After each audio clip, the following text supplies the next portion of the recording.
প্রবাসী ভোটারের ব্যাপারে আমার আপত্তি আছে। প্রবাসী ভোটার অর্গানাইজড হইতে জামাত ইসলাম। দেখেন, একটা বিএনপির ভোটার যাবে না, কিন্তু জামাত ইসলামের ভোটার 2 ঘন্টা আগে যে বসে থাকবে এদের একটা হুইসেল দিলে। কারণ যে যেখানে সারা পৃথিবীতে জামাত করে তারা সবাই কিন্তু টাকা দেয়, সবাই কিন্তু চাঁদা দেয়। তাদের চাকরিটাও যেমন জামাতের মাধ্যম দিয়ে পাওয়া, অতএব একটা অংশ জামাতের ফান্ডে তারা দিতে বাধ্য মৃত্যুর আগ পর্যন্ত। সে মরে গেলে তার ছেলে দেবে, তার ছেলে ভুক্তভোগী। স্বাভাবিক কারণে ওরা তো কর্মী হিসেবে বেতন পায়, সবাই কর্মচারী হিসেবে, কর্মী হিসেবে বেতন পায় না, কর্মচারী হিসেবে বেতন পায়। পার্টির কর্মীদের তো বেতন দিয়ে টাকা দিয়ে মূল্যায়ন করা সম্ভবপর না। এদের প্রত্যেকে কর্মী না, কর্মচারী।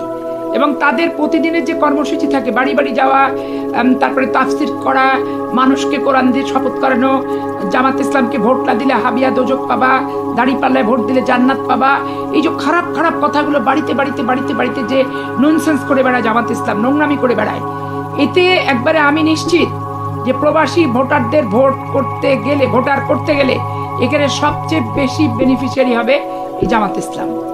এবং জামাত ইসলামকেই, যার কারণে সরকার ছলে বলে কৌশলে পিআর পদ্ধতি ছাড়া নির্বাচনের পদ্ধতিতে ওদেরকে কোনো প্রকার মানে অর্ধেক তো দূরের কথা, কোয়ার্টার ভোটও বিএনপির সাথে টিকছে না, তখন এই পদ্ধতিগুলো এই সরকার বাতলাচ্ছে।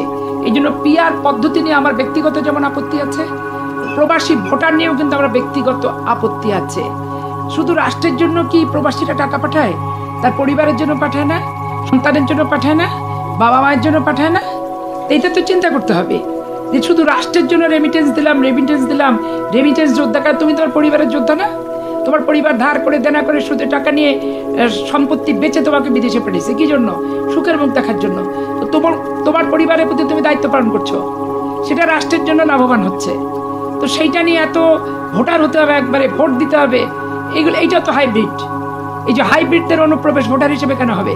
রাজনীতিতে হাইব্রিডের অনুপ্রবেশ যেমন আমি অপছন্দ করি, ঠিক ভোটারেরা একটা জাতীয় নির্বাচনে হাইব্রিড হয়ে বিদেশে থেকে এখানে অংশগ্রহণ করাটা আমি অপছন্দ করি। তারপরে আপনি আসলেন সংরক্ষিত মহিলা আসন।